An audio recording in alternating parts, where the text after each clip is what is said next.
السلام علیکم ورحمۃ اللہ وبرکاتہ۔ اللہم صلی علی سیدنا محمد وعلی آل سیدنا محمد عدد ما فی علم اللہ صلاۃ دائمۃ بدوام ملک اللہ۔ برادران اسلام، سوال ہے کہ ہمارے دعائیں قبول نہیں ہوتی اور استغفار کے متعلق کہ کوئی استغفار بتا دی جائے تاکہ دنیاوی مشکلات بھی حل ہو اور آخرت کی ذریعہ بھی ہو۔ بینوا و توجروا۔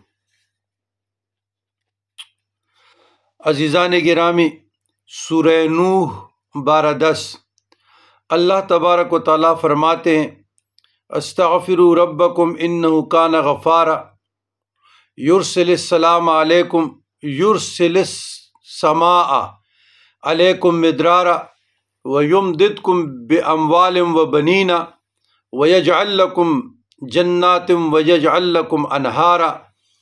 اللہ تبارک و تعالیٰ فرماتے ہیں سورہ نوح میں 12:10 اپنے پروردگار سے استغفار کرو۔ استغفروا ربکم انہ کان غفارا، بے شک وہ بہت معاف کرنے والا ہے۔ یرسل السماء علیکم مدرارا، وہ تم پر موسلادھار بارش بھیجے گا۔ وَيُمْدِدْكُمْ بِأَمْوَالٍ وَبَنِينَ، اور مالوں بیٹوں کے ساتھ تمہاری مدد کرے گا۔ وَيَجْعَلْ لَكُمْ جَنَّاتٍ وَيَجْعَلْ لَكُمْ أَنْهَارًا، اور تمہارے لیے باغات بنائے گا اور تمہارے لیے نہری جاری کرے گا۔ جو لوگ استغفار کرتے ہیں تو اللہ تبارک و تعالیٰ کا فرمان علی شان ہے کہ میں معاف کروں گا۔ جو لوگ استغفار کریں گے اس پر موسلادھار بارشیں برسائیں گے۔ جو لوگ استغفار کریں گے ان کو مال و دولت سے نوازیں گے، ان کو اولاد سے نوازیں گے اور اس کی ذریعے سے ان کی مدد کریں گے، اور یہی اولاد ان کے لیے صدقہ جاریہ ثابت ہوگی، اور تمہارے لیے باغات ہوں گے، کھیتی باڑی، اور تمہارے لیے نہریں ہوں گی۔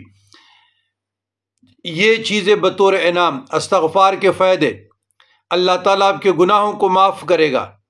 اللہ تعالیٰ آپ کو وقت سے پہلے آپ کے کھیتوں کو، آپ کے زمینوں کو موسلادھار بارشوں سے بھر دے گا۔ تو یہاں پہ موسلادھار بارش سے نزول رحمت بھی ہم لے سکتے ہیں کہ اللہ تعالیٰ کی طرف سے استغفار پڑھنے والے جو لوگ ہیں اس پہ نزول رحمت کی بارشیں ہوگی، اور ان کی مالوں میں اضافہ ہوگا، برکت ہوگی، ان کی اولادوں سے ان کی مدد ہوگی، اور ان کے لیے اللہ تعالیٰ باغات بنائے گا۔ تو باغات سے یہاں ہم سیرابی بھی لے سکتے ہیں، تنگ دستی اور مفلسی کا خاتمہ بھی لے سکتے ہیں، اور تمہارے لیے نہری جاری کرے گا، اور اللہ تبارک و تعالیٰ تمہارے لیے فراوانی پیدا کرے گا۔ سلسلۃ الصحیحہ 2299 میں اور سراج المنیر میں 7395 اور 7398، اسناد حسن و صحیح۔ رسول کریم صلی اللہ علیہ وسلم نے ارشاد فرمایا: جو اس بات کو پسند کرتا ہے کہ قیامت والے دن اس کا اعمال نامہ اس کو خوش کر دے تو ایسا شخص بہت زیادہ استغفار کیا کرے۔ ایسے شخص کے لیے جنت میں طوبہ درخت ہے جس کے نامہ اعمال میں بہت زیادہ استغفار ہوا۔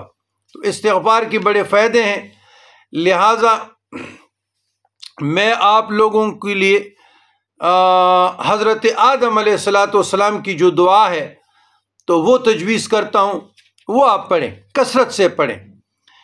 سبحان ربی الاعلیٰ کے بعد بھی پڑھیں، سبحان ربی العظیم کے بعد بھی پڑھیں۔ آپ اپنے نوافل میں یہ کثرت سے پڑھیں، چلتے اٹھتے بیٹھتے۔ ربنا ظلمنا انفسنا وان لم تغفر لنا وترحمنا لنکونن من الخاسرین۔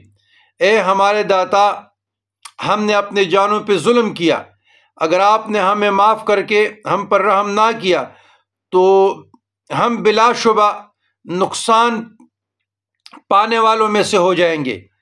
تو حاضرین، استغفار کے معنی بخشش طلب کرنا ہے۔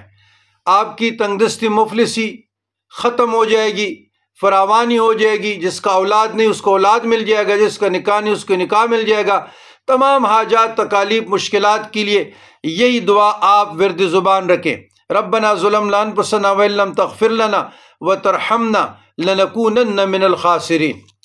اللہم ربنا آتنا فی الدنیا حسنۃ وفی الآخرۃ حسنۃ وقنا عذاب النار۔